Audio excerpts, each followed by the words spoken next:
I believe, as a securities analyst, 37 years in the business, that Bitcoin will benchmark off of gold, and Bitcoin will be worth minimum, in my opinion, at least half of the total market capitalization of gold over time. It'll become a full-fledged asset class. And I think it has a lot of room to grow here. I think it could be, probably take 5 to 7 years, maybe a touch longer. It could go from $90,000 to $1 million a coin as people start to adopt it. For years, Bitcoin lived on the fringes of global finance. It was mocked by Wall Street executives, criticized by regulators, and dismissed as everything from a speculative bubble to a Ponzi scheme. Few critics were louder or more influential than JP Morgan CEO Jamie Dimon, who famously called Bitcoin a pet rock and a decentralized Ponzi. Anthony Scaramucci begins by addressing a familiar contradiction. Jamie Dimon has been one of Bitcoin's most vocal critics. Over the years, he's dismissed it as worthless, dangerous, and fundamentally flawed. But Scaramucci urges viewers to look deeper. Before we go on, please take a moment to like this video, subscribe to the channel, and turn on post notifications for more content like this. Every action helps with the YouTube algorithm and greatly supports the channel's growth. Thanks for your support and enjoy the video. So one of the big skeptics on Bitcoin was Jamie Dimon, the CEO. He called it a pet rock. He said it was a Ponzi scheme, a decentralized Ponzi scheme. He said all these different things about Bitcoin, very negative on it. But also remember, he's behooved to the American Senate. He's behooved to the regulators, and people like Elizabeth Warren hate Bitcoin. She's on the Senate Banking Committee, so he has to talk his book. He's also making his money off of the old rails of financial technology and et cetera. But JP Morgan has spent hundreds of millions of dollars investing in the blockchain. They have their own token that they use in terms of internal transfers. They've adopted and put some funds. They've tokenized some of their funds to make them easier to sell and move on the blockchain and move them back and forth. And JP Morgan recently has said, okay, we've now accepted, because of this widespread introduction of the ETFs, and you have a QSIP number and it's easy to own Bitcoin in your brokerage account, that we'll actually use Bitcoin as a form of collateral. So if you own Bitcoin at JP Morgan, let's say you bought the BlackRock Bitcoin Trust, you have $1 million of it, we'll give you a 25% loan to value on it. So you could borrow $250,000 of collateral from our bank, borrow $250,000 of borrowings using Bitcoin as collateral. So the banks are starting to adopt it. One of the things that the regulators would have to do for the banks is give the banks regulatory approval to allow for full custody of Bitcoin. Right now, you can custody your wrapped Bitcoin in an electronically traded fund, an ETF, but you can't actually own the actual Bitcoin at a bank. You can own it at Coinbase, you can own it at Fidelity, you can own it at places like Galaxy, Mike Novograss's firm, but they're not regulated by the Federal Reserve, and they're not inside the commercial or S&L banking system, if you will. So I predict that's coming. I predict that there will be legislation over the next 15 to 20 months that outline how a bank will be able to hold Bitcoin in custody. And then once it's able to do that, you'll see some Bitcoin-related transactions. Now, JP Morgan, interestingly enough, last week, they are floating a bond where if you lend money, it's based off of the price of Bitcoin, and there's certain levers in it to protect your downside. You also get your upside capped if it goes way, way up, but you earn a certain coupon and some percentage of the appreciation of Bitcoin. But if Bitcoin technically went to zero, you've got a floor in there too through their derivative strategy. So it is starting to happen, Marshy. We are now starting to see Bitcoin-related products that are being offered by traditional firms. You're speaking to me on a very interesting day because 24 short hours ago, Vanguard, when the ETFs came into vogue, Vanguard said, no, we're not going to have Bitcoin as part of our stable of ETFs. That was January of 2024. It's now November of 2025. They have relented, and they said, okay, we're going to allow that now. We made a mistake. We're going to allow that. Bank of America, which has one of the largest brokerage firms, retail brokerage firms in the world embedded inside of Bank of America, Merrill Lynch, they purchased that during the global financial crisis. They just said, well, we like Bitcoin now, and we're going to allow our customers at our bank, through the ETF, they can own a 4% exposure to Bitcoin in terms of their total return portfolio. So again, along the lines that this is starting to mainstream, starting to become popular, I believe, as a securities analyst, 37 years in the business, that Bitcoin will benchmark off of gold, and Bitcoin will be worth minimum, in my opinion, at least half of the total market capitalization of gold over time. It'll become a full-fledged asset class, and I think it has a lot of room to grow here. I think it could be, probably take 5 to 7 years, maybe a touch longer. It could go from 90,000 to $1 million a coin as people start to adopt it. Again, not overnight. Right. Certainly, if you look at the 17 years, it did go from a penny to $91,000. Historically incredible return, probably the best return in U.S. economic history. But I'm not saying it's going to do that again. But I do think as it matures, it'll get to a level something like half of the market capitalization of gold. I would just say axiomatically, I think gold will always be with us. I think axiomatically it will be perceived as a store of value. It has been for 5,000 years. It will be for the next 5,000 years. I think that Bitcoin, will emerge as part of that because we now have the technology to support it and the electricity. But how it unfolds and what the mechanisms are, I don't know. But I'll leave you with this parable, and I want you to think about it. Bitcoin is and again, not to get totally crazy with you, but it's a proof of work mechanism on the internet. You have to do these mathematical equations to earn Bitcoin. And when you share the Bitcoin back and forth with each other, there's a lot of math surrounding it. The way something like a Solana or an Ethereum works is called proof of stake.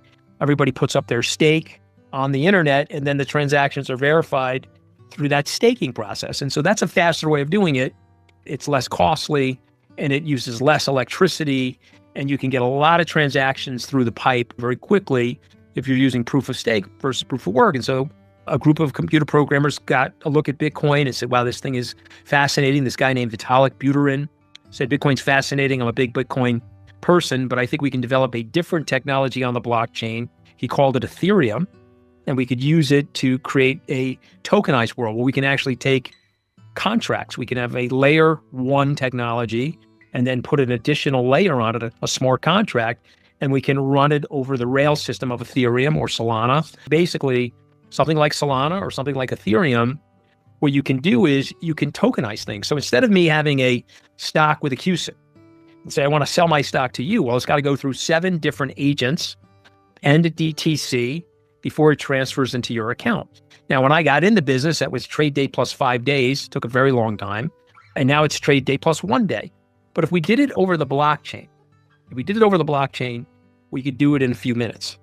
And so I'm predicting, Larry Fink is predicting, very smart people in the future of finance, even Jamie Dimon is predicting is that we will use the blockchain to tokenize stocks and bonds and potentially real estate. And we will be able to use this rail system and trade with each other frictionless without lots of costs that have typically been associated with these transactions over the years. Just better technology to be used in our transactions with each other. Anthony Scaramucci argues that Bitcoin will increasingly benchmark against gold, not to replace it, but to coexist as a recognized asset class, suggesting that over time it could reach at least half of gold's market capitalization. He emphasizes that Bitcoin's adoption by institutions, ETFs, and mainstream investors over a multi-year horizon will solidify its role alongside traditional assets, allowing it to mature as a store of value and an investable financial instrument with steady growth potential rather than the explosive returns of its early years. If you are just told there's a cryptograph on the internet and it's worth $91,000, which is the current price of this cryptograph on the internet today, you would say, okay, well, that's ridiculous. Why would that be worth anything? All that is a cryptograph on the internet.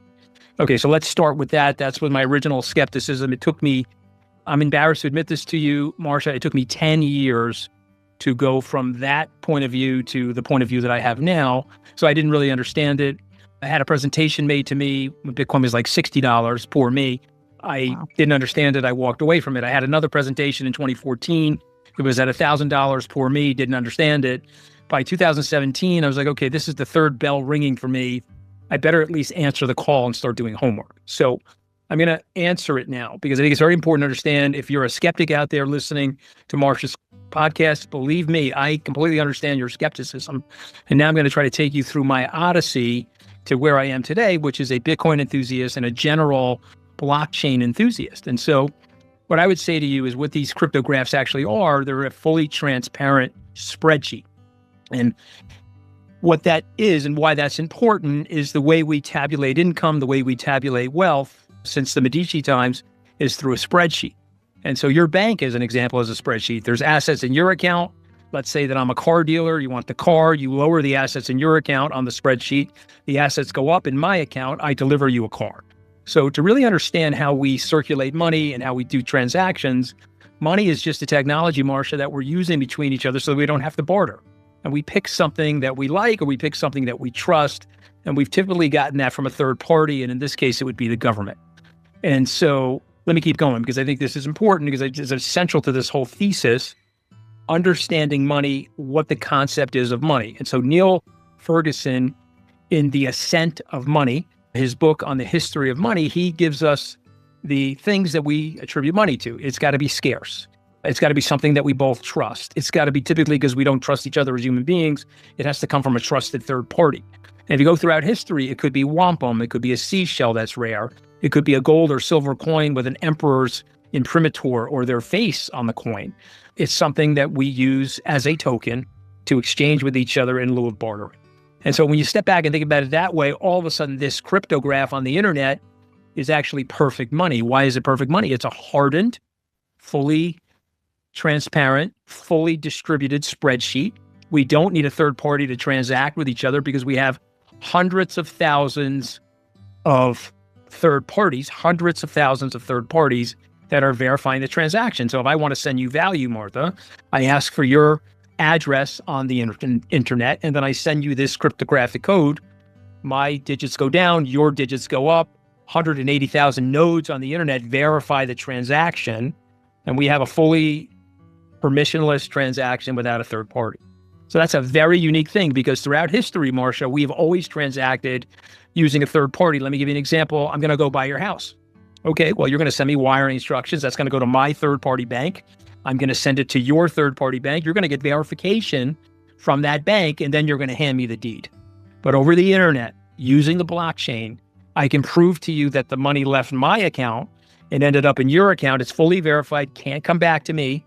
Okay. And you're comfortable with that. And that is a transformative thing because what that could do to a society potentially is it could delayer the society and it could eliminate wire fees. It could eliminate credit card fees. I could go to your restaurant and you serve me a beautiful meal. And I said, well, what's your wallet address? You tell me what it is. You say the meal's $200. I then wire you from my phone to your phone over the blockchain. The money, we just saved 3.5% in credit card fees. So all of a sudden, this idea, this technology becomes extremely valuable. And then are there tokens or are there pieces of property on the internet that both of us would recognize having value? And if the answer to that is yes, well, it turns out Bitcoin is one of those things. It's very scarce. There's only 21 million tokens. And as this caught on and as the wallets expanded in terms of the overall mushrooming of the network, as that wallet expanded, we got this amazing matrix of activity, amazing matrix of transactions. And lo and behold, Bitcoin, because it's new still, it's got a lot of FUD, fear, uncertainty, and doubt.